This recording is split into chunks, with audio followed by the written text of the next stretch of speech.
The dust had not even settled on Charlotte Barrett's boots when she pushed open the heavy oak door of the Arizona Territorial Governor's office and walked straight inside without so much as a knock, without a calling card, without a single soul to announce her. And the two men standing guard in the anteroom were so stunned by the sheer calm authority in her stride that they forgot, for a full 3 seconds, that they were supposed to stop her. It was the spring of 1882, and the Arizona Territory was a land of red canyon walls, sun-bleached adobe, and a particular kind of justice that tended to favor whoever had the most money or the most guns. Charlotte Barrett had neither of those things. What she had was a folded piece of paper tucked inside the bodice of her dress, a jaw set like iron, and 16 days of hard riding behind her that had left her sun-darkened and trail-weary, but absolutely unbroken. The story of how she got there began the way most stories of consequence begin in the territory with land. The Barrett family had worked their parcel of earth outside the small town of Copper Springs for 22 years. Charlotte's father, Samuel Barrett, had come west from Tennessee in 1860 with his young wife, Clara, a mule, and enough seed to plant a kitchen garden. He had built their first home with his own 2 hands, splitting every log himself, hauling water from the creek until he dug a proper well in the 3rd year. By the time Charlotte was born in 1861, the homestead was already something real, a low adobe house with a wide porch, an orchard that bloomed white every March, and a stretch of grassy bottomland along Cobre Creek that Samuel Barrett had registered with the Territorial Land Office in Tucson, signed and witnessed and filed properly, because Samuel Barrett was the kind of man who believed that paper and law were the foundations of a decent life. He died in the winter of 1879, a fever taking him fast, and Charlotte's mother, Clara, followed him 18 months later, worn down by grief in a hard summer that had offered no mercy. Charlotte was 19 when she buried her mother. Her younger brother, Thomas, was 17.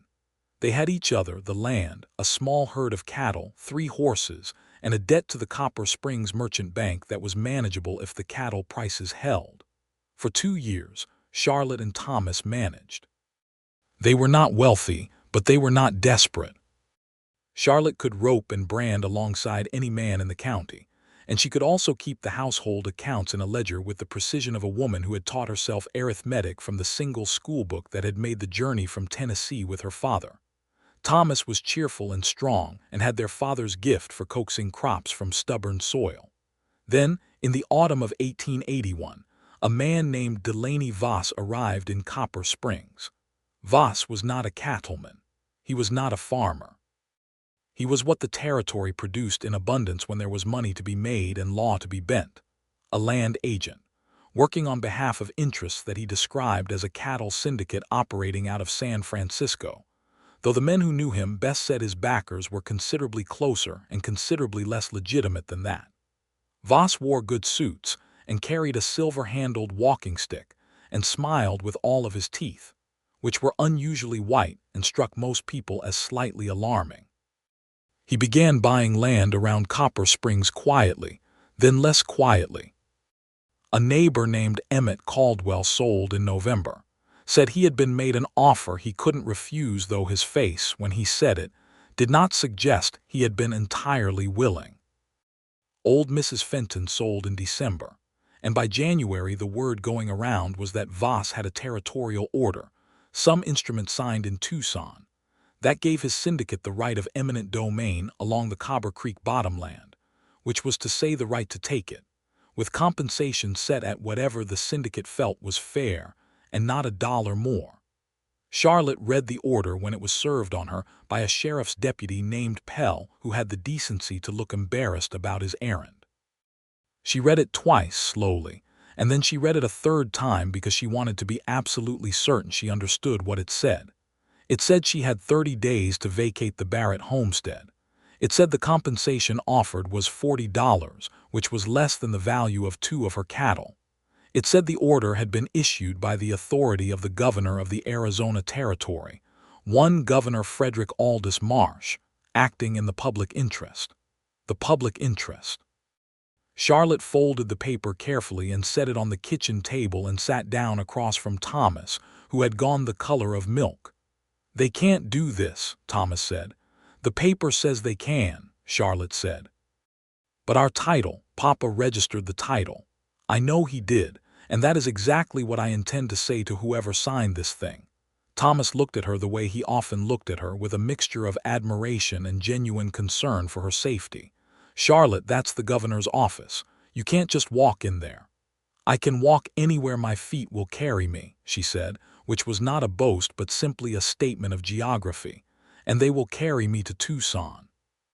She left Thomas in charge of the cattle and the homestead, packed 3 days of food and her father's old saddle rifle, which she kept out of habit more than expectation, and rode out the next morning on her best horse, a gray mare named Patience, who had earned her name through years of dealing with Charlotte's determined pace. The ride from Copper Springs to Tucson took Charlotte 6 days. She stopped at ranches and way stations when she could, slept under the stars when she couldn't, and spent every evening hours going over the documents she had brought with her.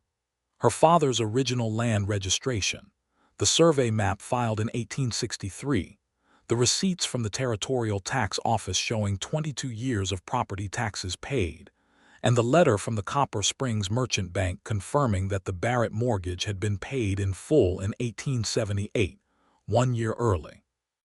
It was, she had concluded by the time she crossed into Tucson, an airtight case. The land was legally theirs. The order against them was either based on a lie or on information that had been deliberately withheld from whoever signed it. She was not a lawyer. She had no lawyer. What she had was the documents, the truth, and 16 days of accumulated determination by the time she actually arrived in Tucson, having spent 10 additional days trying to get a proper appointment through the official channels, and being told each time by various clerks that the governor's schedule was full, that written petitions could be submitted, that she should really speak to someone in the land office first, and other variations of the territorial government's practiced art of making people go away. She stopped submitting requests on the 17th morning.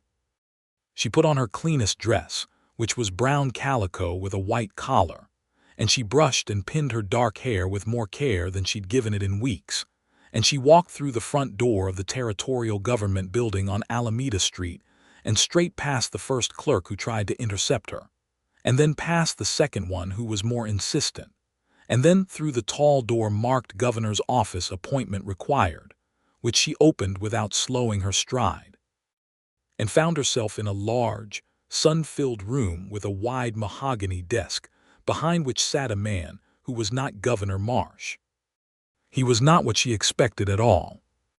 Harvey Barlow was 31 years old and had been the governor's chief aide and executive secretary for 2 years, having come to the position by way of a law degree from the University of Virginia, 3 years practicing in Richmond, and a peculiar restlessness that had driven him westward in 1879 with the same instinct that had moved thousands of men before him.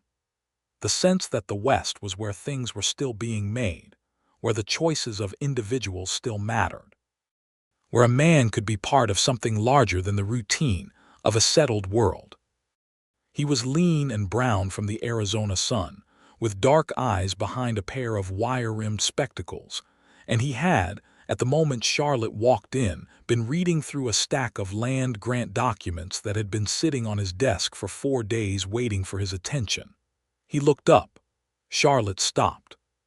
For a moment they simply regarded each other, and the 2 guards who had followed her in from the anteroom hovered uncertainly at the door, waiting for some signal that did not come because Harvey Barlow had not given it. "Ma'am," he said, setting down his papers and removing his spectacles, "this office requires an appointment." "I know it does," Charlotte said. "I have been trying to make one for 10 days and have been told each time that none are available. My name is Charlotte Barrett. I have ridden from Copper Springs. I have a legal matter that cannot wait." Harvey looked at the guards. He looked at Charlotte. There was something in the quality of her stillness, not the stillness of someone who was frightened, but the stillness of someone who had arrived at the end of a very long and deliberate journey and was not going to move until they had said what they came to say. "Give us the room," he said to the guards. The guards exchanged a glance that expressed several complex opinions simultaneously, and then withdrew, closing the door behind them. Harvey gestured to the chair across from his desk. "Sit down, Miss Barrett. Tell me what you've got." Charlotte sat. She opened her saddlebag, which she had carried in over one shoulder, and began laying documents on his desk with the methodical care of someone who had organized them many times in her head during the long nights on the trail. "My family has held a land grant on 60 acres along Cobre Creek outside Copper Springs since 1860, she said. The grant was registered in the Territorial Land Office in Tucson in 1863, when the survey was complete. We have paid territorial property taxes without interruption for 19 years. 6 weeks ago, a deputy delivered an eviction order to my homestead, signed under the governor's seal, citing eminent domain on behalf of a land syndicate operating under a man named Delaney Voss. The compensation offered is $40. I am here because that order is based on a fraudulent representation of my family's title." Harvey had picked up the original land registration. His eyes moved across it with the focused attention of a man who had read a great many legal documents and knew immediately when one was in order. It was in order. The signature was the territorial registrar's. The date was consistent. The survey marks were the correct format for 1863.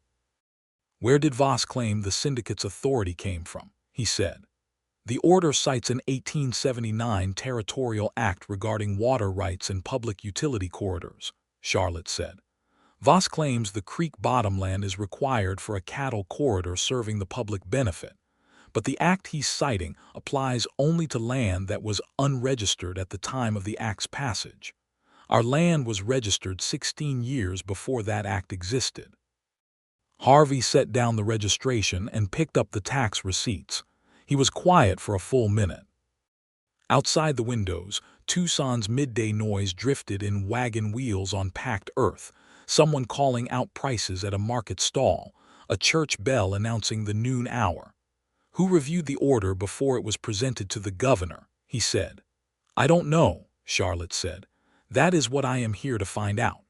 Harvey looked up from the documents and looked at her directly for the first time since she had sat down. She met his gaze without flinching, and he noticed that her eyes were the deep gray of a sky before rain, and that there were lines of tiredness at their corners that spoke to something much longer and harder than a morning's errand. "How long have you been in Tucson?" he asked. 17 days. "And before that, how long did it take you to ride here?" 6 days. He calculated that quietly. "You've been away from your property for over 3 weeks trying to get this addressed." 23 days, she said, "and the eviction order gives me 30 total, so I have 7 days remaining before the sheriff's office in Copper Springs has authority to remove us."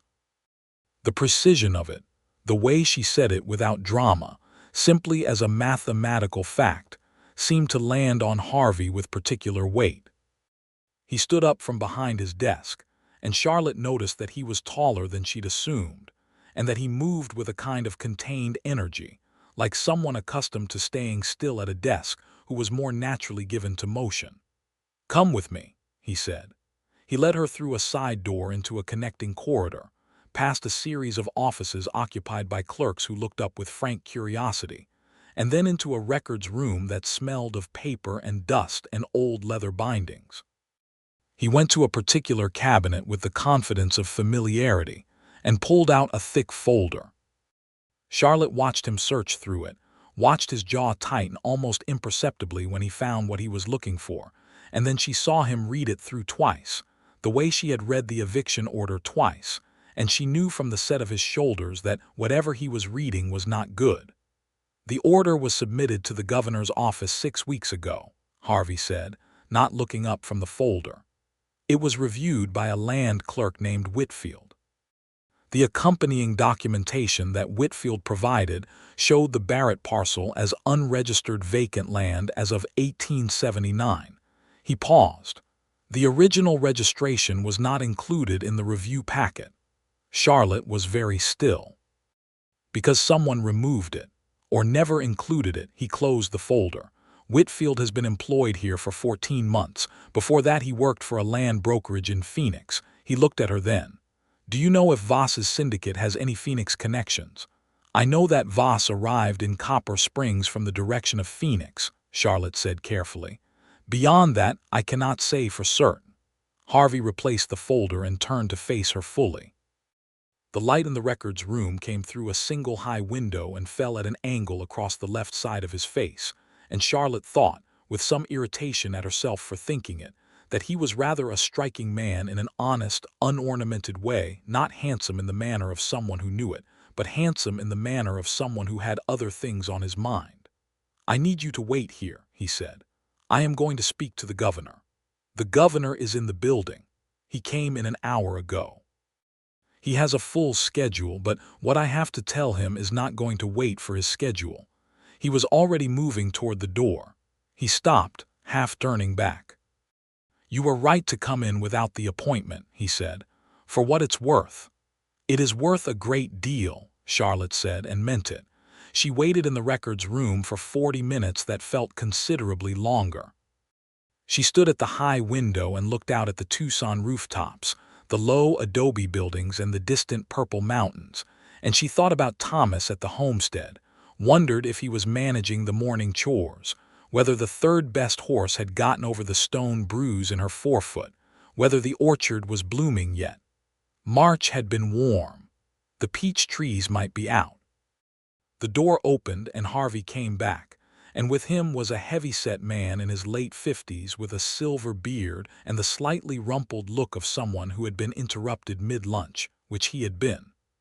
Governor Frederick Aldous Marsh was not, Charlotte would discover, a corrupt man. He was simply an overwhelmed one, overextended across dozens of competing territorial priorities, dependent on his staff, and inclined to trust the paperwork that was put in front of him without always having the time to verify its origins. He had signed the eviction order because his land clerk had told him it was in order. It was not in order. Harvey Barlow had apparently made this very clear in the past 40 minutes. Governor Marsh looked at Charlotte with an expression that combined genuine regret, administrative embarrassment, and the particular discomfort of a man who has been told that something done in his name was wrong. Miss Barrett, he said, I owe you an apology, and more than that, I owe you a correction. Mr. Barlow has walked me through the full documentation.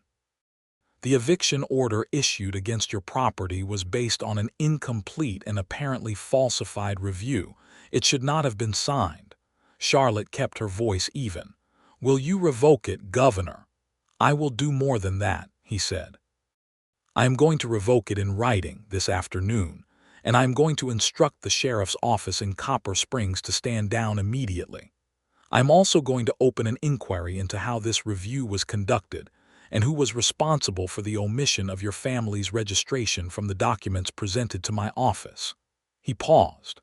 I cannot promise you that the process will be swift, but I can promise you that your land is your land, and that no one will be removing you from it.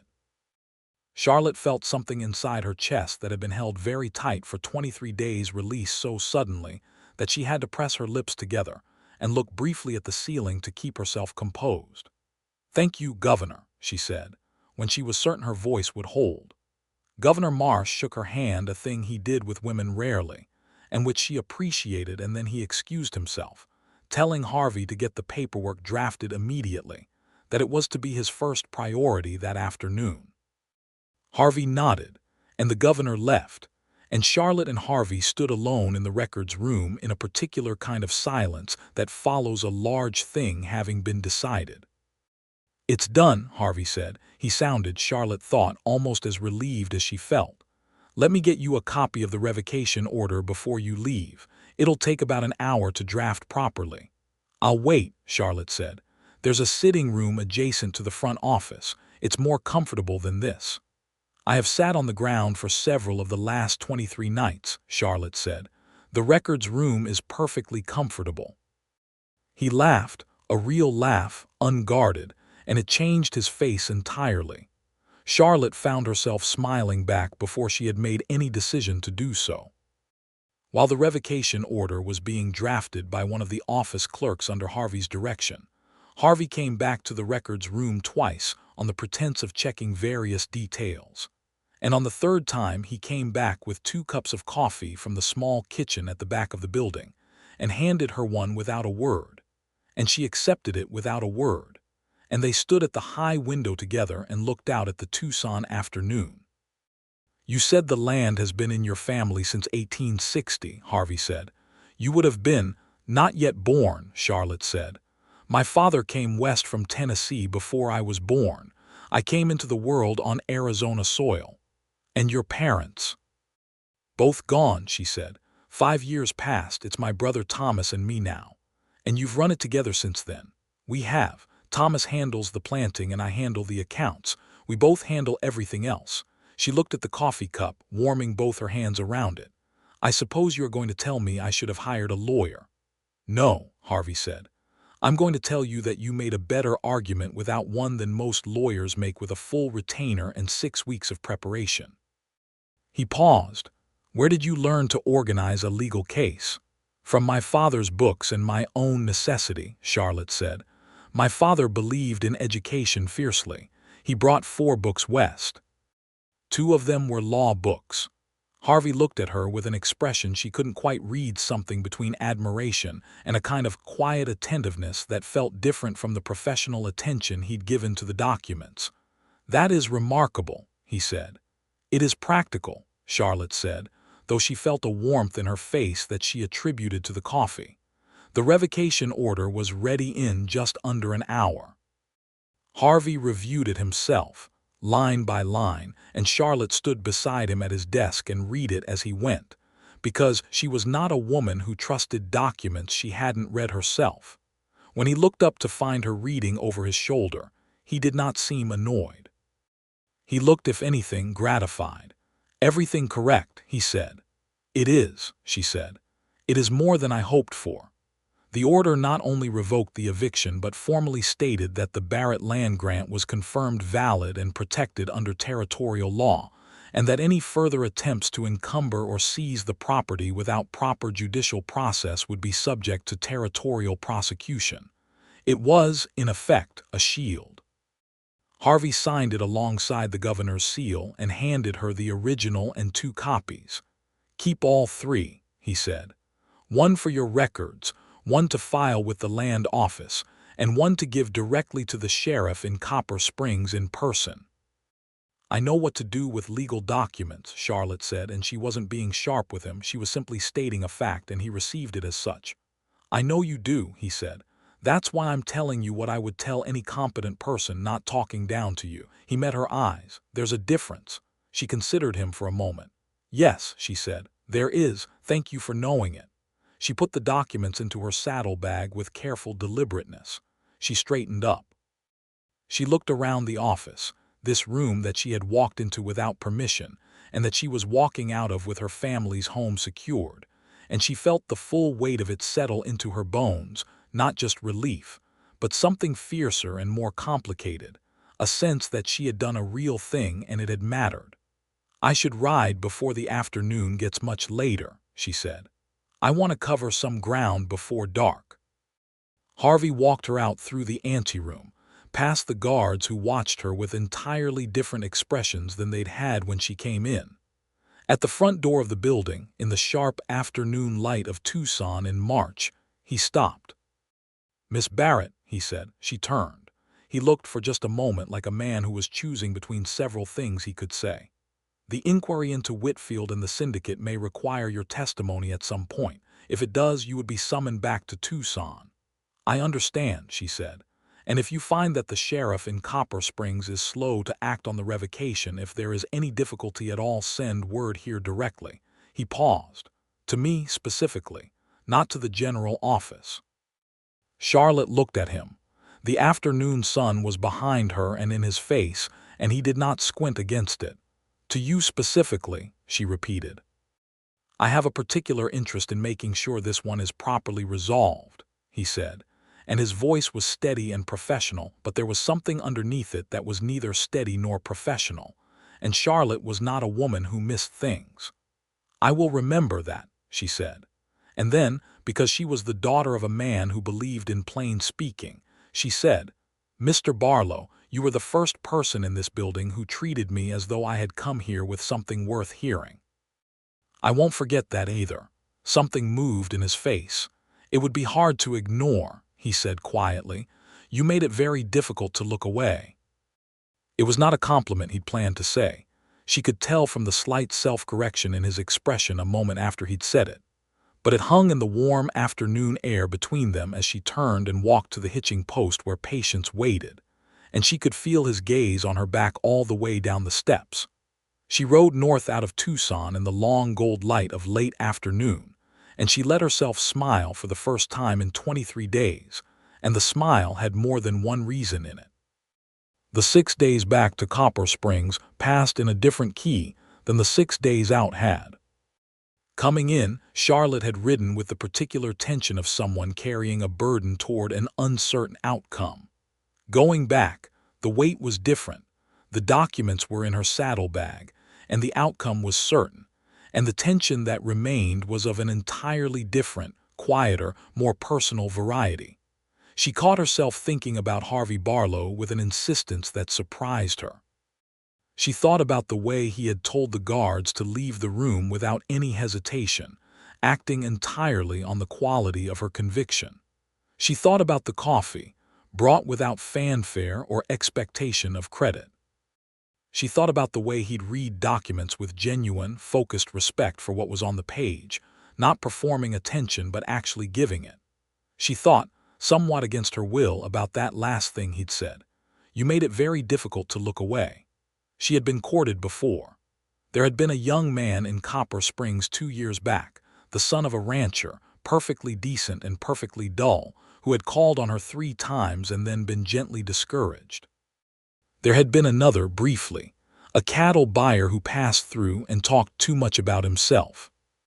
Neither of them had looked at her the way Harvey Barlow had looked at her across that desk, with the full and frank attention of a man meeting an equal. She told herself she was being fanciful. She had been in the man's presence for perhaps 3 hours total.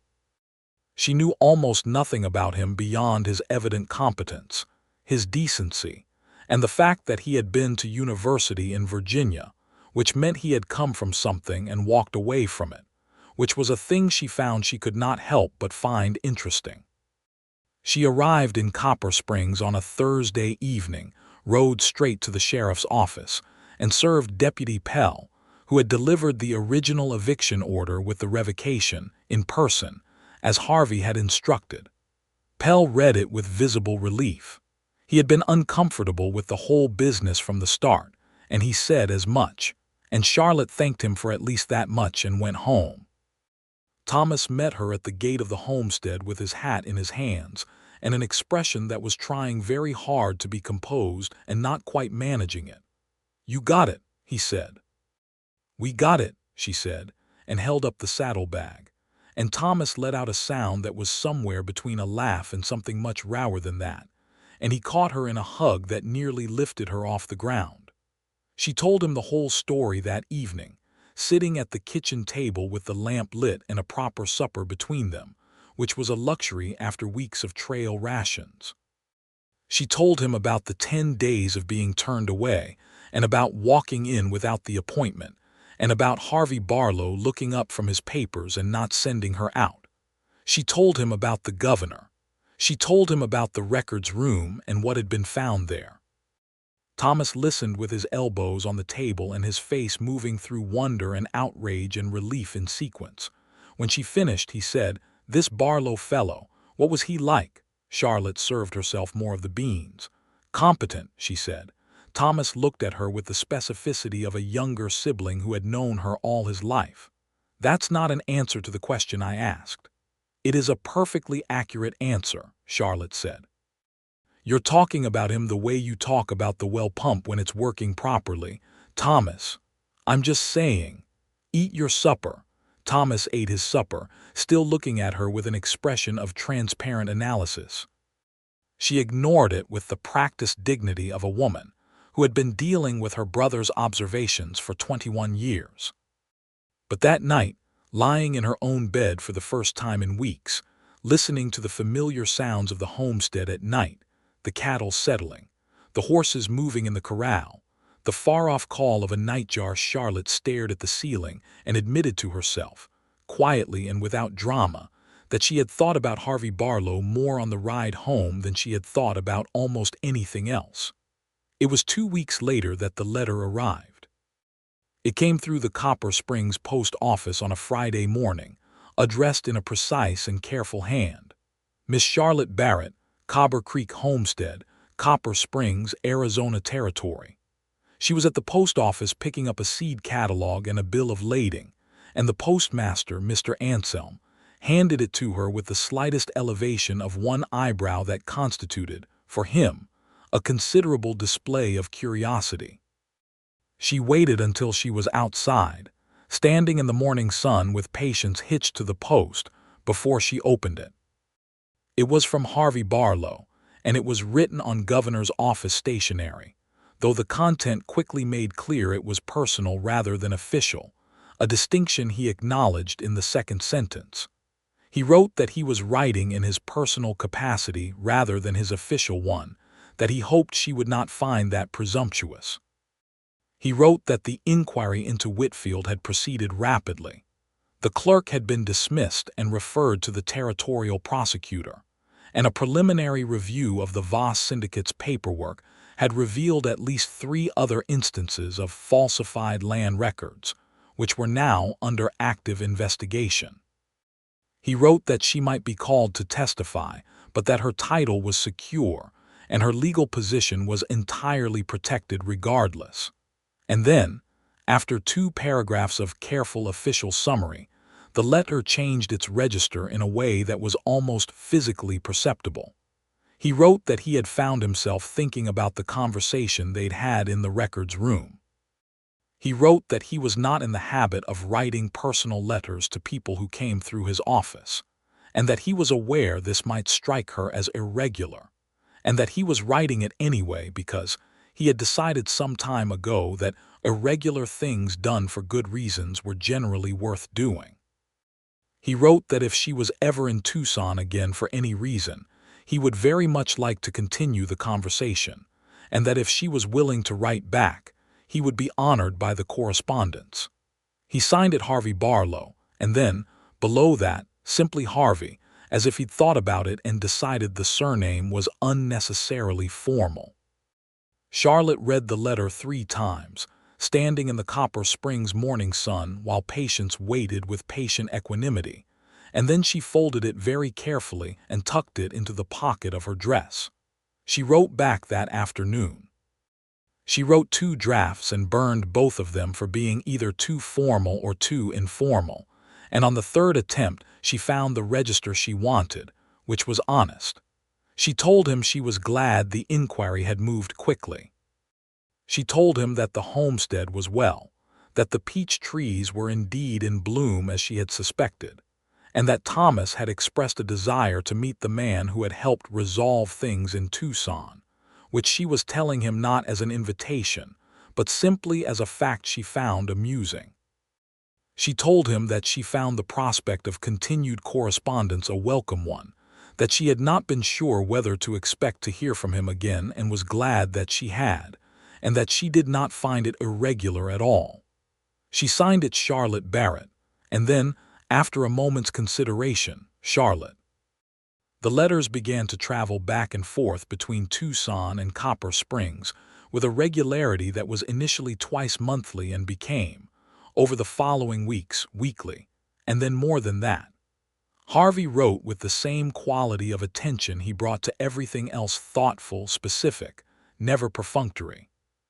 He told her about the work of the governor's office, the competing interests of the territory's growth, the peculiarities of territorial law, the things that frustrated him, and the things that he found genuinely worth doing. He told her about Virginia, about the law practice he had left, about how he had been making a comfortable, predictable life, and had one day been so certain of exactly how every subsequent year would unfold that the certainty had felt not like security, but like a closing door. He told her he was not sure he had entirely figured out what he was doing in Arizona, only that he was more sure of it than he had been of anything in Richmond. Charlotte wrote back with equal frankness. She wrote about the land and what it meant to her, not just as an inheritance, but as a thing she had chosen to fight for because fighting for it was the right thing, because the alternative was a precedent that would have allowed the Vosses of the world to continue taking from people who had fewer resources to resist. She wrote about her parents, about Samuel and Clara Barrett, about the orchard her father had planted the first spring, and the way her mother had sung while she worked in it. She wrote about Thomas, who was now 21 and had developed an alarming interest in a young woman in town named Eliza Prentice, which Charlotte heartily approved of because Eliza was sensible and kind, and could also, as Charlotte had observed, outshoot Thomas at 50 yards. She wrote about the cattle and the drought and the particular quality of the Arizona evening light that she had never seen described adequately by anyone who had tried. And then, in April, the letter arrived that was different from the others. Harvey wrote that the Voss case had gone to formal prosecution and that Charlotte's testimony was formally requested in Tucson. He wrote that the territorial prosecutor had scheduled the preliminary hearing for the second week of May, and that her expenses for the journey would be covered by the territorial office. He wrote that he would be in Tucson for the duration, and that he hoped, very much, that she might be willing to see him in a context that was not entirely confined to government offices and legal proceedings. He wrote that he was aware, reading that sentence back, that it was rather a lot to say in the middle of a legal notification, and that he was leaving it in any way. Charlotte read that line 3 times and felt something warm and certain settle in her chest. She arrived in Tucson on the 8th of May, 1882, riding Patience, who had made the journey enough times now to have her own opinions about the road and expressed them freely through her ears.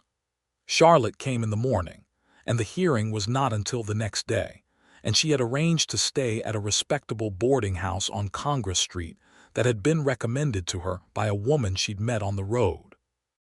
She had been in her room for approximately 1 hour when there was a knock at the door, and she opened it, and Harvey Barlow was standing in the hallway with his hat in his hands and the expression of a man who had been deciding on the walk over how to open a conversation and had not entirely arrived at an answer. "I heard you came in this morning," he said. "I thought I would come before the day got away from it." "Come in from the hallway," Charlotte said, because the hallway was no place to conduct a conversation. She left the door open as propriety required, and they sat in the 2 chairs by the window, and Harvey set his hat on his knee, and for a moment neither of them said anything, which was not awkward but simply the natural pause of 2 people who have been writing to each other for 2 months and are now in the same room adjusting to the difference. "You look well," Harvey said finally. "The ride agrees with you." "The ride is long and dusty, and Patience has opinions about the second water crossing," Charlotte said. "But yes, I am well.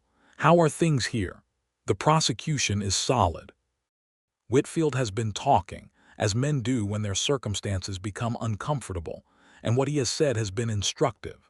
Voss is likely to face charges in connection with at least 4 fraudulent land seizures, not counting yours. He paused. "Your case was the cleanest, legally speaking, because your documentation was so complete. Your father did you a considerable service." "He always said that paper was an honest man's best protection," Charlotte said. "I understood it better at 23 than I did at 12. Harvey was looking at her with that same full attention he had given her in the office, and in the afternoon light from the boarding house window it was more visible, somehow, the quality of it. "Charlotte," he said, and the use of her first name was easy and natural, the way it had become in the letters. "I want to say something that is outside the scope of the legal proceedings and the correspondence."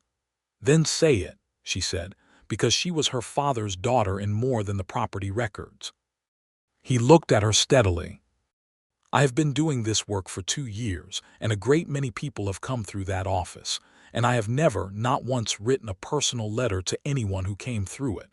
I want you to understand that I know what that means, and I am not saying it lightly." Charlotte held his gaze. "I know that," she said. "I wouldn't have written back if I hadn't understood that." "What I mean to say," Harvey said, with the careful precision of a man who respects words enough to use them accurately, "is that I have come to care for you. Through the letters and through what I know of who you are from them, and from the hour we spent in that office, which was one of the more clarifying hours I have had in a long time. And I would like very much to know if that is something you are, if there is any." He stopped himself, took a breath, started again. "I would like to court you properly if you are willing." Charlotte looked at him for a long moment. She thought about the letters, all the weeks of them, the particular quality of knowing someone through how they chose to put words together, which was a different kind of knowing than knowing someone's face or their habits or the sound of their voice, but a real kind. She thought about the records room and the coffee, and the thing he had said at the door about it being difficult to look away, which had stayed with her across 6 days of writing and 2 months of correspondence. "Harvey," she said, "I rode 6 days to Tucson the first time without any certainty of the outcome. I am not a woman who is frightened of uncertain outcomes." She paused. "Yes, I am willing." Something in his face shifted into something she did not have a word for precisely, but it was the expression of a man who has been carefully composed for a long time and is, for a moment, less composed than usual, and she found it entirely more appealing than composure. "Good," he said. And then, because he was also the kind of man who could laugh at himself, "I have been working up to that for about 4 letters." "I know," Charlotte said. "I was wondering when you were going to get there." He laughed again, and she laughed too, and the sound of it in the small boarding-house room with the afternoon light coming through the window was the sound of something beginning. Harvey took her to supper that evening at the best restaurant Tucson had to offer in 1882. Which was a modest room attached to a hotel on Congress Street that served roasted chicken and corn bread, and a peach preserves tart that Charlotte ate with the focused appreciation of someone who had been living on trail food for the better part of 3 weeks. They talked for 3 hours over supper and then walked back along Congress Street in the warm evening air, and Harvey offered his arm at the corner and Charlotte took it. And they walked the rest of the way in a comfortable silence that had the quality of a very good kind of quiet. At the door of the boarding house, Harvey stopped and turned to face her, and the lamplight from the porch fell between them. He was not, she was discovering, a man who made grand or hasty gestures. He reached out and took her hand and held it for a moment, looking at her with that particular attentiveness that she was beginning to understand was simply how he looked at things he valued. "Good night, Charlotte," he said. "Good night, Harvey," she said. She went inside, and she did not sigh, because she was not a sighing woman, but she stood in the hall for a moment with her hand still feeling the warmth of his, and allowed herself to simply acknowledge that she was very glad she had walked into that office without an appointment. The testimony the next day was given cleanly and thoroughly. Charlotte stood before the territorial prosecutor and a panel of 3 officials and walked them through every document, every date, every registration detail, with the clarity and composure of a woman who had been over this material so many times that it had become the grain of her part of her, like the knowledge of how to throw a rope or read the weather in the mountains. The prosecutor had all he needed and more. Voss's attorney attempted twice to challenge the validity of the original land registration, and was rebuffed both times by Charlotte's specific and patient correction of the errors in his argument, which occasioned a note being passed between 2 of the officials that Charlotte suspected was mildly admiring. Harvey was present, seated to the side, not as a participant but as an observer in his official capacity, and she was aware of him there in the specific way she had become aware of where he was in any room he occupied, not distracted by it, but conscious of it the way you are conscious of warmth from a hearth. After the testimony, walking back out into the Tucson afternoon, Harvey fell into step beside her and said, "You did not need a lawyer." "I know," Charlotte said. "You never did," he said, and there was something in his voice that was not merely professional admiration. She looked up at him sideways. "Don't tell the lawyers." He smiled at her and she thought, yes, this is the right thing. She stayed in Tucson for 4 days. They rode out on the second day, borrowing a second horse from the government stable, and went east into the canyon country. And Charlotte showed Harvey the particular way the light moved on the red stone walls in the late afternoon, the way she had tried to describe it in a letter and felt she'd fallen short. He was quiet watching it, standing beside her at the canyon rim with their horses ground-tied behind them, and he said, "You were right that you hadn't described it adequately. But you were also right that it couldn't be described adequately. Those two things coexist." "Is that something they teach at the University of Virginia?" Charlotte asked. "No," he said. "That's something I have been slowly figuring out on my own." On the third day, they sat on the boarding house porch in the evening and talked until the stars were fully out, and Charlotte told him things she had not planned to tell anyone for a long time, about the specific quality of loneliness that comes from being the person who handles everything, about the nights after her parents died when the homestead had felt enormous and empty, about how she had decided, at some point in the years since, that the life she was building was genuinely hers and genuinely good, but that she had not entirely stopped being aware of what it lacked. Harvey listened. He did not rush to fill the space after she spoke, which she appreciated profoundly, because she had spent enough time with people who thought that silence needed patching. Then he told her that he had spent 3 years in Virginia building a life that looked like what a life was supposed to look like, and that he had walked away from it because the looking like it was the whole of what it was. He told her that he had not, in 2 years in Arizona, managed to build anything that looked like much at all, but that it had started to feel more real than Richmond had ever felt, and that he was starting to understand why. Charlotte looked at him in the starlight. "Because of the work," she said. "Because of what the work matters to," he said. "Because of, yes, the work, and more than the work." He was looking at her with an expression of unguarded honesty that she thought she would keep for a long time, considerably more than the work. She reached across the space between their chairs and put her hand over his. He turned his hand over and held hers, and they sat that way in the warm Arizona evening, and Charlotte thought about her father riding west with his mule and his seed and his 4 books, and about what it was to move towards something without certainty, and about how the things that turned out to matter most were almost never the things you had planned. She rode home on the 5th day. Harvey walked her to the hitching post and held Patience's bridle while Charlotte mounted, and then he looked up at her with the morning sun in his face and said, "How do you feel about Tucson?" Charlotte settled into the saddle and looked down at him. As a city, as a place to live, she considered this. It was a large question wearing the clothes of a small one. "I feel that the land office is close," she said, "and that the territorial courthouse is reasonably convenient, and that the markets seem adequate." She paused. "I would need to see more of it." "Come back," he said. "Come for longer. I have a ranch to manage." "Thomas is 21, Harvey said. "He seems capable." "He is," Charlotte said. "He is also very taken with Eliza Prentice, which is an additional management complication." "Bring Thomas," Harvey said. "Bring Eliza, bring all of Copper Springs if you need to." She laughed. He was not laughing, not entirely. There was a quality of genuine asking underneath it. "Harvey," she said. "Charlotte," he said. "Give me the summer," she said, "to see how the ranch comes through the summer. Then we'll talk about longer."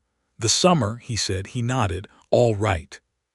She rode home, and the territory was magnificent around her, red and gold and impossibly wide under the blue sky, and she thought, yes, definitely the right thing. The summer was good.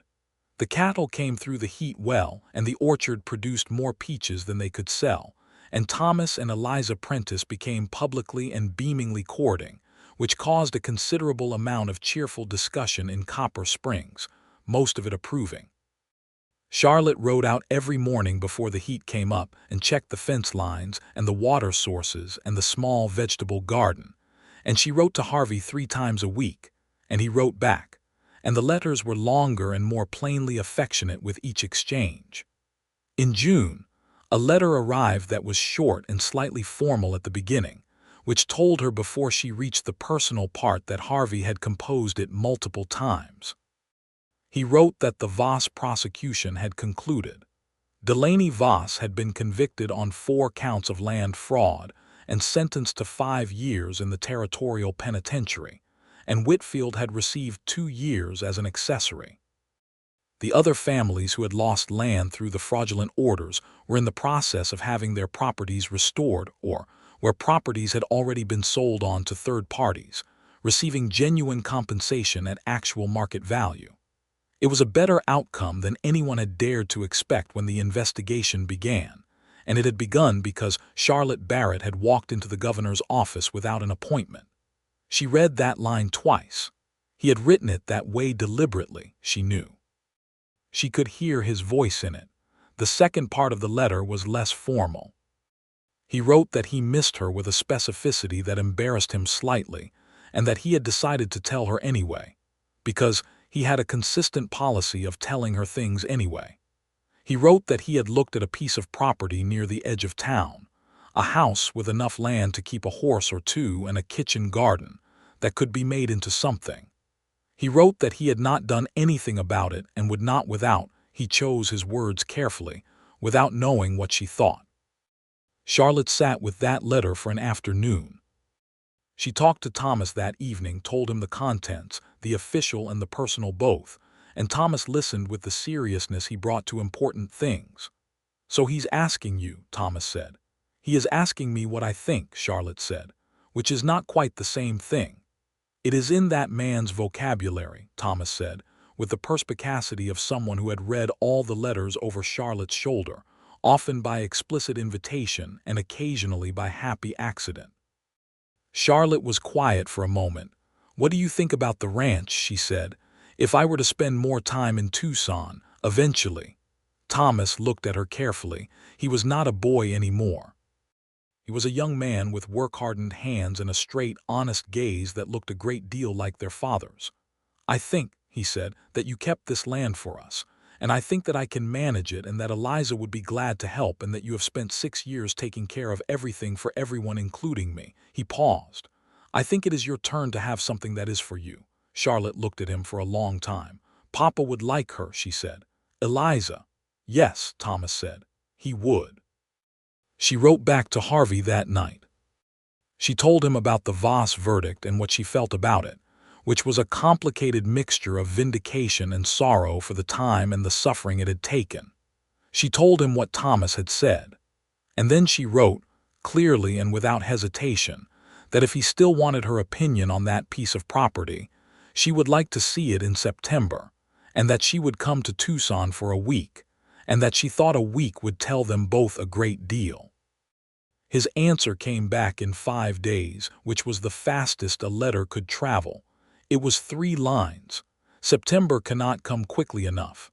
I will have the property arranged for your viewing. I find I have a great many things to show you."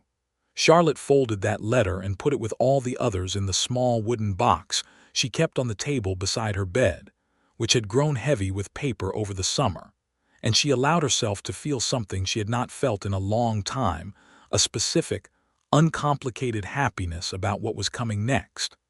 September came with a loosening of the heat, the first breath of fall moving through the canyon country, the light going longer and golden.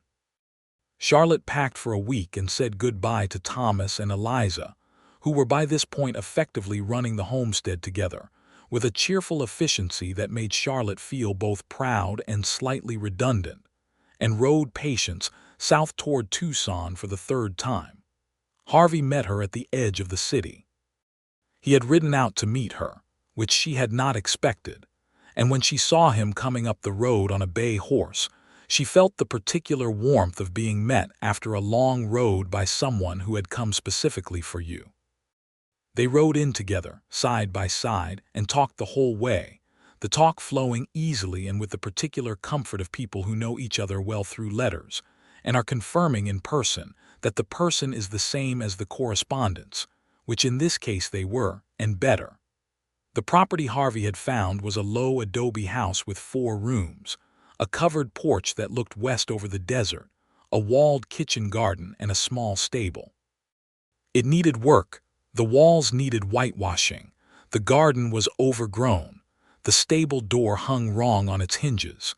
But the bones of it were good, and the land around it was honest and open and had, in the afternoon light, a quality that Charlotte recognized as her own particular register of beauty. She walked through it with Harvey beside her, room by room, quietly, noting what was good and what needed doing, and when she came out onto the porch and stood looking west at the desert going golden under the late sun, she turned to Harvey, who was standing a careful and courteous 3 feet away with his hat in his hands. "The stable door is easy," she said. "The garden just needs clearing. The whitewash can be done in a weekend." "Yes," Harvey said, watching her. "The view is extraordinary," she said. "Yes," he said again, and he was not looking at the view. Charlotte looked at him. He was 31 years old and stood in the evening light with his hat in his hands and his eyes on her with that full, quiet, unambiguous attention, and he was the most straightforward man she had thought she had ever met in the best possible sense of that word. "Harvey," she said. "Charlotte," he said. "Ask me what you've been not quite asking me for 6 months," she said. He was quiet for just a moment and then, "Will you marry me?" The directness of it, after all the careful letter-by-letter approach, made her laugh, a real, unguarded laugh that surprised them both. "Yes," she said. "I will." He crossed the 3 careful feet between them and took both her hands in his and looked at her with an expression that she would spend the rest of her life occasionally trying and failing to adequately describe, which was the expression of a man who has arrived somewhere he did not know he was trying to get to and recognizes it entirely. He kissed her, there on the porch of the house that was going to be theirs, with the desert going gold and crimson at their backs, and it was the kind of kiss that belongs entirely to the moment it happens in and does not require elaboration. They were married in November of 1882 in Copper Springs because Charlotte wanted to be married at home. It was a simple ceremony at the small church on the edge of town, with Thomas standing up as witness beside his sister, and a young woman named Eliza Prentice, now formally Eliza Barrett, Thomas having proposed in October with characteristic enthusiasm on the other side. Governor Marsh attended, which caused a considerable sensation in Copper Springs, a town of perhaps 400 people who had not previously entertained a territorial governor at a wedding. Harvey wore his good suit and looked at Charlotte when she came through the church door with the expression of a man who has seen beautiful things in his life, but none that were currently relevant. Charlotte wore a dress of ivory cotton that Clara Barrett had sewn in 1866 for a different occasion, and that Charlotte had taken in and adjusted and wore with her mother's silver pin at the collar. And she walked down the aisle of the small church in Copper Springs and looked at Harvey waiting for her at the front of it, and felt every day of the past year resolve into this present moment, with the clarity of something that had always been going to happen. They said their vows in the plain language of the Presbyterian service, which was specific and binding and beautiful in its specificity, and the minister pronounced them married in the presence of 60 people who had known Charlotte Barrett all her life, and who watched her become Charlotte Barlow with the particular warmth that comes from a community witnessing one of its own walk into happiness. After the wedding, there was a reception at the homestead, which Thomas and Eliza had decorated with every remaining blossom from the autumn garden.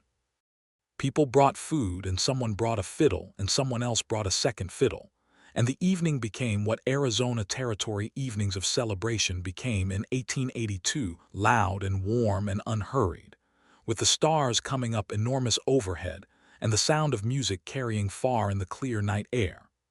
Harvey danced with Charlotte to a reel he had never danced before and learned in the moment, which was, she thought, very characteristic of him. She showed him the steps, and he picked them up with the focused application he brought to everything new. And by the third time through he had it, and she watched him get it with the pleasure of someone watching a capable person become capable at one more thing. Late in the evening, they stood together at the edge of the orchard, away from the noise, and Harvey put his arm around her shoulders and she leaned into him, and they looked at the homestead, the lit windows, the sound of her friends and neighbors, the dark shapes of the peach trees against the stars. "This is where it started," Harvey said, meaning the land, meaning all of it. "It started before that," Charlotte said. "It started when my father came west with a mule and 4 books. Harvey was quiet for a moment and then, "I am glad he came." "So am I," Charlotte said, "more so than usual tonight." He pressed his lips to her temple, and she closed her eyes and let the moment be what it was, whole and finished and also the beginning of something. They moved to Tucson in the winter, to the adobe house with its mended stable door, and its cleared kitchen garden and its extraordinary westward view. Charlotte threw herself into the house with the same organized energy she had given to the homestead, and within 2 months it was genuinely theirs. Her books on the shelves beside his law books, the kitchen arranged to her particular satisfaction, a kitchen garden that would come up properly in spring, and 2 horses in the stable, Patience and Harvey's bay. Harvey continued at the governor's office through the winter, and in the spring of 1883, the governor appointed him as the territory's new land claims commissioner, a position that had been created in the aftermath of the Voss scandal to provide proper oversight of territorial land processes and prevent the kind of fraudulent review that had nearly cost the Barretts their home. Harvey accepted the appointment with the seriousness he brought to everything that mattered to him and immediately hired a staff that included, as his chief records clerk, a woman, a thing that caused comment in Tucson, and that Harvey described when asked about it as simply good sense, which silenced most of the comment. Charlotte, for her part, did not sit quietly at home while Harvey worked. She had observed, in the weeks after the Voss verdict was announced, that there were a number of other families in the territory in situations like the one she had been in, families with valid land claims who were being pressured or confused or simply exhausted into surrendering rights that were legally theirs. She had the documents, the knowledge, and the particular quality of articulate stubbornness that made her exactly useful to such families.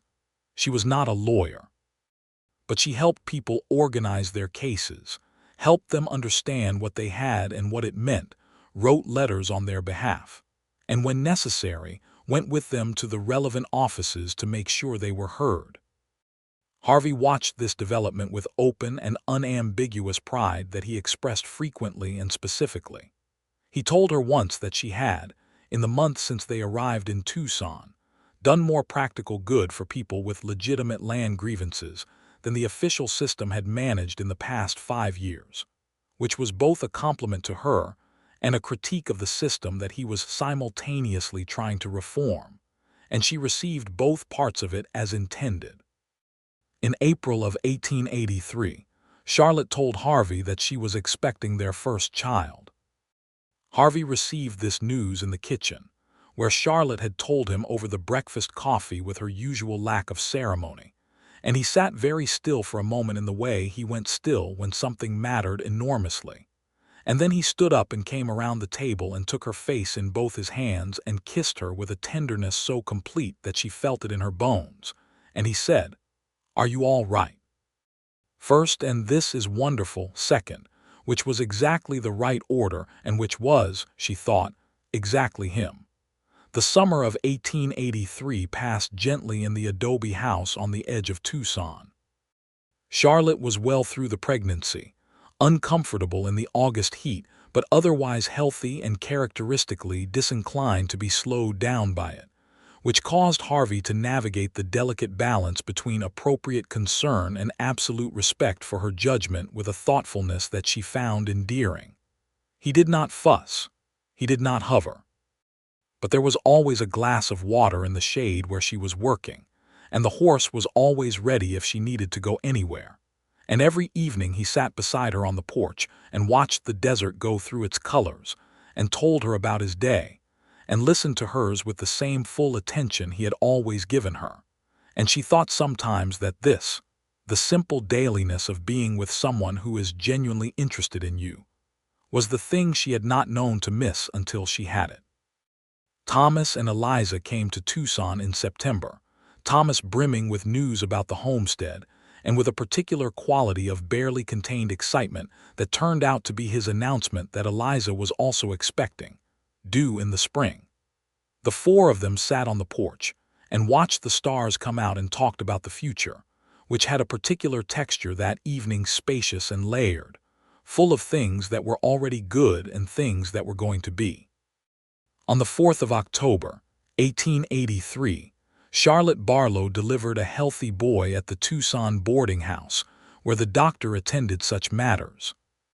He was named Samuel Harvey Barlow, after Charlotte's father and his own, and he arrived in the world with a considerable amount of opinion about it, which Harvey received with delighted bewilderment, and Charlotte received with recognition, because the boy sounded from the first hour like someone who was going to have a great deal to say for himself.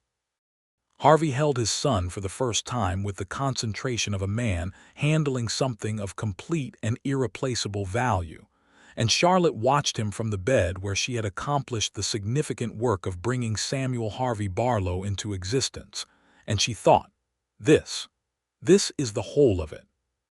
This is what my father's 4 books and my mother's orchard and 23 days of riding and one very important door walking into all was pointing toward. Harvey looked up from the baby and found her looking at him, and his face was entirely undisguised, and she loved him in that moment with a completeness that seemed to take up all available space. "Hello, Samuel," Harvey said to the boy softly, and then to Charlotte, "Thank you. You were somewhat instrumental," she said. He laughed, and the baby, startled, screwed his face up, and Harvey automatically began to walk with him in that rocking motion that some people seem to know from instinct and others learn by necessity. And Harvey, apparently, knew from instinct, which was gratifying. The years that followed were full and layered and real in all the best ways. Samuel grew from an opinionated infant to an opinionated small child who had his mother's gray eyes and his father's precision about language and an additional quality that seemed to belong to both of them. A serious interest in how things worked that expressed itself in a constant and only occasionally destructive program of investigation. He took apart the kitchen clock at age 3 and Charlotte put it back together while Harvey tried not to laugh, and when Samuel watched her do it with wide, fascinated eyes, Harvey said, very quietly, "He's going to be something," and Charlotte said, "He already is," and that was both of them exactly. Eliza delivered a daughter in the spring of 1884, named Clara after Charlotte's mother, a small fierce girl with Thomas's dark hair and Eliza's steady eyes who grew up with Samuel in the particular way that cousins close in age grow up together, more like siblings than cousins, the strongest of friends and the most entertaining of adversaries, bound together by summer visits between Copper Springs and Tucson that became the central rhythm of the children's year. In 1885, Charlotte and Harvey welcomed a daughter of their own, Ada. She was a quieter child than Samuel, deeply observant, with Harvey's habit of watching rooms before entering them and her mother's absolute commitment to whatever she had decided to do. Charlotte taught both her children to ride before they could read, and read to them every night from the books on the shelves, which included the 2 original law books that had come from Tennessee, and which both children would eventually, inevitably, pore over with the same focused attention their parents brought to things they cared about. Harvey's work as Land Claims Commissioner produced changes in the territory's land registration system that were lasting and consequential, including the reform of the review process that had allowed the Voss fraud to happen, a new requirement for independent verification of land status before any eminent domain order could be issued, and a public registry of land claims that could be searched by any citizen, a thing that had not existed before and that prevented. In the years following its implementation, a number of attempted frauds before they could reach the stage of harming anyone. It was not glamorous work. It was the work of systems and paper and procedure, and the patient insistence that those things mattered, that the details of record-keeping and process were not bureaucratic tedium, but the practical architecture of justice. Harvey understood this and cared about it with the same conviction he brought to everything he cared about. Charlotte's informal advocacy work formalized over the following years. By 1887, she was working in an official capacity with the Territorial Land Office as a claims consultant, not a position that had existed before her, but one that the office found it could not efficiently do without once she occupied it. She handled cases from across the territory, families in circumstances like the one she had been in, and brought to each one the same combination of meticulous documentation and absolute conviction that had walked her into the governor's office without an appointment 5 years before. She was 30 years old in 1891, and the territory around her was changing. The railroad had come, the towns were growing, the open ranges were being fenced, and the particular quality of wildness that had defined the Arizona territory when Samuel Barrett had arrived with his mule was giving way to something more settled and more complicated. Charlotte watched these changes with the dual awareness of someone who was part of the settlement and also knew what had been there before, and she tried to bring to her work the recognition that the land held the memory of what it had been, and that people's claims to it, all kinds of people's claims, including those whose relationships with the land predated any federal system, deserved the same careful attention that she had demanded for her own families. Harvey, when she talked about this with him in the evenings on the porch, listened and responded and challenged and agreed and disagreed in the ways that made conversation worth having, and Charlotte thought sometimes that this was the quietest and most durable gift of their marriage. Not the grand moments, though there had been those, but the reliability of the conversation, the certainty that whatever she was thinking there was someone beside her who wanted to hear it and would tell her honestly what he thought back. Samuel Barlow grew up and went to school in Tucson and then studied law, because his parents were both lawyers in their respective ways, and because the Barrett family relationship with the law book was apparently hereditary. He came back to Arizona after his studies and practiced in Tucson with a particular specialty in land claims and property rights, which no one who knew the family found in any way surprising. Ada Barlow grew up and managed the books for 3 of Tucson's largest businesses before she was 25, because she had her mother's gift for numbers and her own considerable gift for the particular kind of authority that comes from being the person in the room who knows exactly where everything stands. Thomas and Eliza's daughter Clara grew up on the Copper Springs homestead and took it over with her own husband, when Thomas and Eliza eventually came to Tucson to be near the growing family, and the Barrett land, the 60 acres of Cobre Creek bottomland that Samuel Barrett had come west to build something on, and that Charlotte Barrett had ridden 16 days to save, was still in family hands, still producing, still blooming white every March when the peach trees came into flower. On an October evening in 1892, 10 years after Charlotte had walked into the governor's office on Alameda Street in Tucson, she and Harvey sat on the porch of their house and watched the desert do what the desert did in the fall, go through every shade of gold and amber and crimson, the last of the day's heat releasing from the red rock, the stars beginning to appear at the edge of the sky. Samuel was in town. Ada was inside, ostensibly reading but probably doing accounts for someone. Thomas and Eliza were coming for supper that weekend. The homestead was steady under Clara's capable hands. The territory was changing, and the work of changing it justly was ongoing and worth doing. Harvey reached across and took Charlotte's hand, which he had been reaching across to do for 10 years in this exact chair on this exact porch, and the familiarity of it had not reduced its weight by 1 grain. "Do you remember," he said, "the first time you came to the office?" "I was there," Charlotte said. "You walked in without an appointment," he said, past 2 armed guards, through a locked door, and sat down at my desk and opened a saddlebag. It was not a locked door. It had a sign requiring an appointment. "Signs are not locks," Charlotte said. He smiled. It was the same smile she had first seen in the records room that day, the one that changed his whole face. "No," he said. "They are not. Which is why you are always going to be right in situations where most people read signs as locks." Charlotte looked at him. 10 years had not substantially changed Harvey Barlow, which she had come to understand was because he had arrived in her life already substantially himself, a man who knew what he valued and acted accordingly, and did not require external events to tell him who he was.